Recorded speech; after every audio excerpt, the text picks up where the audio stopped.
I made a video a year ago with the same title.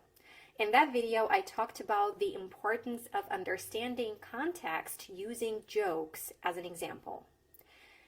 And oh boy, so many people completely missed the point of that video. A lot of people complained about the jokes being not funny, which is okay because the sense of humor is very subjective. Plus, I wasn't focused on the jokes being funny when I chose them. I was looking for jokes that are not that easy to understand due to wordplay or cultural references. And another thing that people were saying in the comments is that being able to understand those jokes doesn't mean that you're fluent in English, which is absolutely true. I 100% agree. In fact, I literally said in that video that to be able to understand everything you hear in English, one really needs to spend a lot of time not only working on their listening skills by immersing themselves in the culture, but also by having an advanced vocabulary. I thought that this explanation would be enough. However, I understand now that I should have explained it better. First of all, I chose jokes because to be able to understand them, your listening skills need to be really well developed. Native speakers of English play with words, twist meanings, and reference stuff that is specific to English-speaking cultures. If you're laughing, it means that you're not just translating word for word. You're really getting the vibe of the language. Many jokes deeply draw upon the nuances of life and historical events in English-speaking societies. Understanding these jokes really shows that you know more than just words. You're really getting into the culture's deep story. Jokes are loaded with slang and the way people really talk. If you're in on the joke, it means that you've got a grip on the cool and casual side of English, not just the textbook stuff. Jokes aren't just about words. They're about situations, who's saying what and why it's funny. Getting a joke means that you're savvy about the social game of language, not just the grammar. Listening to jokes, especially in fast speech or shows, and getting them, that's proof your ears are tuned to English at its natural speed. Humor is all about playing with the language, bending it, flipping it, making it dance. Laughing at a joke means your brain's doing some serious gymnastics in English. And I purposely didn't choose complicated jokes, which I also mentioned in the video. I acknowledge that there are, of course, many more complicated and funnier jokes. I really hope this explanation clears the air and explains my reasoning for focusing on jokes. Now, however, as a form of revenge, I have something a bit more complicated for you to understand. I'm just kidding.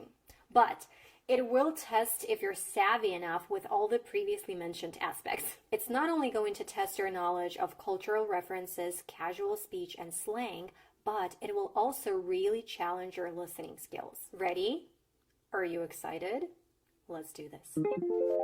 Our first example is from the Oscars 2024. It's a brief exchange between Emily Blunt and Ryan Gosling. I'm just happy that we can finally put this Barbenheimer rivalry behind us. That's right. That's right. Here's Ken and Kitty, just leaving all that fodder in the dust. I'm just happy that we can finally put this Barbenheimer rivalry behind us. That's right. That's right. Here's Ken and Kitty, just leaving all that fodder in the dust. Okay, so, did you get it? If you understood every word and most importantly, the meaning, then congratulations, you're most definitely fluent in English. If you didn't, that's totally fine. We're here to learn, aren't we? Let's watch it again with subtitles. I'm just happy that we can finally put this Barbenheimer rivalry behind us. That's right. That's right. Here's Ken and Kitty, just leaving all that fodder in the dust. Now it's a lot clearer, right? First of all, they both speak with different accents.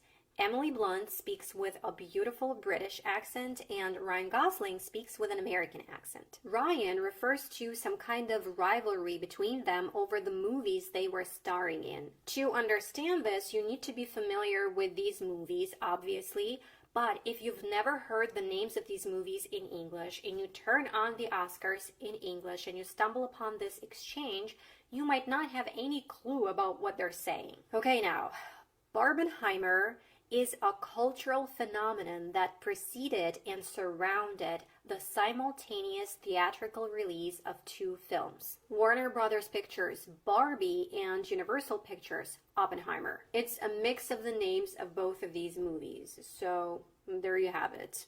A cultural reference. Let's break down Emily's words. She mentioned Ken and Kitty, referring to the characters they played in those movies. She said all that fodder.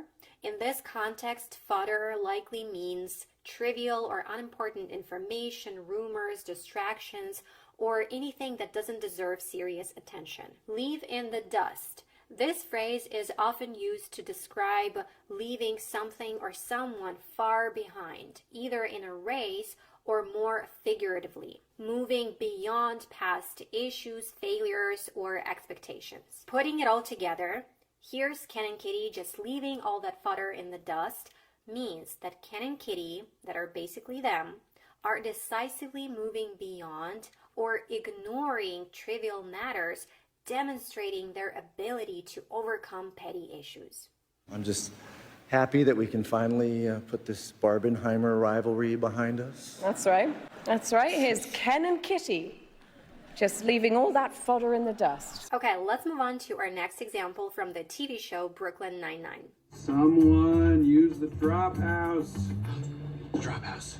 Perfect name for a porta potty company. As soon as we get out of here, I am taking that straight to Shark Tank. Someone use the drop house. The drop house. Perfect name for a porta potty company. As soon as we get out of here, I am taking that straight to Shark Tank. And now let's watch it and listen to it with subtitles. Someone use the drop house. The drop house. Perfect name for a porta potty company. As soon as we get out of here, I am taking that straight to Shark Tank. All right, now let me explain this. In this context, a drop house is humorously used to refer to a porta potty, which is a portable toilet. The joke lies in the name, drop house, suggesting a place where one drops waste, aligning with the function of a porta potty. Calling it the perfect name for the porta potty company plays on the double meaning of drop, both as a physical act and as a casual way to say someone is going to the bathroom. So referring to a porta potty as a drop house is a joke about it being a place where people go to use the toilet. Someone use the drop house. The drop house. Perfect name for a porta potty company. As soon as we get out of here, I am taking that straight to Shark Tank. All right, let's proceed to another video. This is a scene from the Charmed TV show. Don't worry, this bimbo couldn't hit the broadside of a beauty parlor. Check out that dye job. Don't worry, this bimbo couldn't hit the broadside of a beauty parlor. Check out that dye job. So, did you understand every word? And if you did you understand the meaning?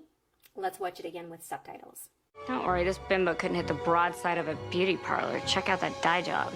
As you could see, she said, don't worry, this bimbo couldn't hit the broadside of a beauty parlor. Check out the dye job. In this case, she speaks not necessarily fast, but rather without any breaks. And what makes it difficult to understand the speech in all these examples is primarily the articulation, as everyone has a different manner of speaking. And this is something you get used to the more you work on your listening skills. Eventually, you'll be able to understand anyone. Once you've heard the words, it becomes pretty obvious that she was talking about someone's hairdo. Bimbo is derogatorily used to stereotype a woman as attractive but unintelligent and superficial. This term is considered offensive. Check out the dye job is a casual way of noting that someone's hair has been colored. It was said sarcastically to imply that the dye job was not well done based on the first part of the commentary. And couldn't hit the broadside of a beauty parlor is a humorous twist on the idiom couldn't hit the broadside of a barn, which describes someone's poor aim or a lack of skill in a certain area. It makes fun of someone's lack of skill and their appearance, essentially saying, don't worry, this person is so unskilled, they couldn't achieve something very easy, like even getting their hair colored nicely. It uses humor as an insult to criticize both the person's ability and the appearance of their hair. Don't worry, this bimbo couldn't hit the broadside of a beauty parlor. Check out that dye job. All right, let me know in the comments if this example was easy for you, and let's move on to the next one. It's kind of fun being Woodward to your Bernstein again. It's kind of fun being Woodward to your Bernstein again. Okay, Did you understand what she said? Let's watch it again with subtitles. It's kind of fun being Woodward to your Bernstein again. This statement references the famous journalistic duo Bob Woodward and Carl Bernstein, who reported on the Watergate scandal for the Washington Post in the early 1970s. Their investigative reporting was crucial in uncovering the scandal that eventually led to the resignation of President Richard Nixon. When someone says it's kind of fun being your Woodward to your Bernstein again, this means that they enjoy working closely with that person like a team, especially on tasks that involve finding out hidden details or facts, and the word again shows that they've teamed up like this before. This one is truly difficult to understand because you need to be familiar with what she was referring to, and honestly, I don't think that even every American knows about Woodward and Bernstein. Even the way she structured her sentence is grammatically unusual, but perfectly understandable and effective in casual communication. She uses a creative conversational style rather than a strict grammatical structure. It's kind of fun being Woodward to your Bernstein again. And of course, let me know if you understood it without subtitles and explanation. And finally, let's watch our last example for this video. What, you have a tick? What, you have a tick? So, did you get it? If you did, awesome, but we'll still watch it again with subtitles. What, you have a tick? In this case, it's just said pretty fast and you don't need any context to understand it. The only thing you need is to be able to hear all the words and know what this question means. Based on her tone and the scene, you can see that she's annoyed with this guy and just being rude to him. Asking someone, "What, do you have a tick?" is a casual way to inquire if someone has a nervous twitch. And usually, I would say, this would be considered as a rude way to ask this question. What, you have a tick? Alrighty you guys, that's it for this video. Please let me know your results in the comments or share with us if this video was too easy or too difficult for you. Also, I hope that you learned something new today or just enjoyed the video. If you did, please also let me know in the comments. Take care and I'll see you in the next one.